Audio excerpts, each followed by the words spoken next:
Bizde nominalдар birдей, екі резистор бар. Бірінші резистор, екінші резистор.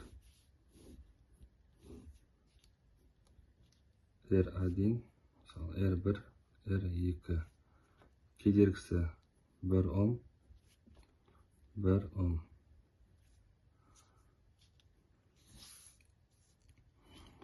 Осы екі резистордың кедергілері бірдей болғанымен, оның көлемдері бірдей емес.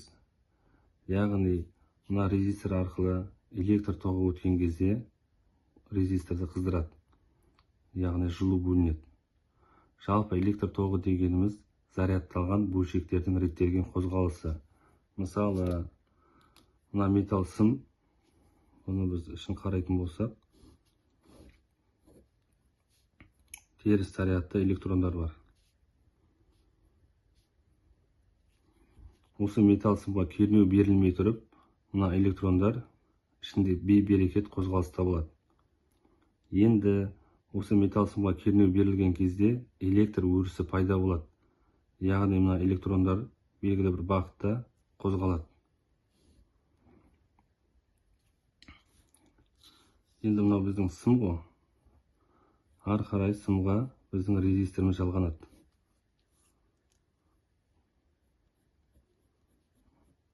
Мынау керамикалық корпусы резистордың. Резистордың сыртында жұқа графиттік қабат болады, слой. Осы электрондар осы бағытпен қозғалып келе жатырып, мына резистордың графиттік қабат арқылы өтеді. Сол кезде графиттің кристалдық атомдар торымен соқтығысып, электрондардың көбісі жылуға айналып кетеді. Яғни мына резисторды қыздырады. Бұл дегеніміз, мысалы, балғамен шеген ұрған кезде шеге қызады. Бірақ балға да қызады. Бірақ балға шегеден аз қызады, өйткені оның көлемі үлкен болғасын. Енді мына резистордың кедергісі үлкен болған сайын, одан өтетін ток жоғары болған сайын, біздің резисторымыз қызады. Резистор қатты қызатын болса, мына графиттік қабаты жанып үзіліп қалады. Яғни электр тоғы өтпейді бұл жерден, үзік болғандықтан. Сондықтан біздің приборымыз істен шығады. Егер резисторымыз қатты қызатын болса, тұтанып өрт пайда болуы мүмкін. Сондықтан резисторды таңдаған кезде резистордың тағы да бір маңызды параметрі қуаттық шашырату. Қуаттық шашырату. П әрпімен белгілейміз. Яғни үлкен ток өткенде біздің резисторымыз қызады.